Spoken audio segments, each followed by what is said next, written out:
Very, very briefly, we'll be discussing Golden Rendezvous, this picture, South African production, starring Richard Harris, based off of Alistair MacLean's novel of the same name, published in 1962.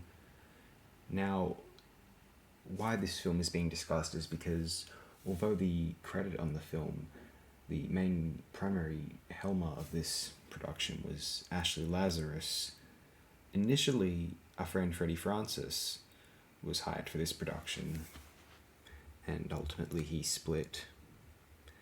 And we have a situation wherein I think we can call this one of the weaker films of the Francis Oeuvre, although not awful competent. I do happen to think Richard Harris is a strong and charismatic lead in most productions he stars in, including, well, I was going to say including Orca, but Orca's just a strong film in general, I think. I like natural horror a lot. In any instance, it's not terribly memorable.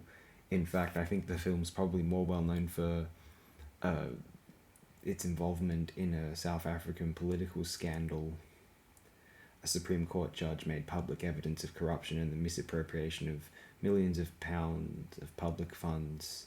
I'm not going to read out all of this. You can go to Wikipedia to learn more about it. I just came here to present these screen caps of Golden Rendezvous. You're welcome to share your own thoughts on the picture in the comments section. Around this time, Freddie Francis would briefly stop directing films, took up some cinematographer gigs with the very well-known now David Lynch, and then he wound up directing 2 more horror films in the 1980s. We'll be discussing those.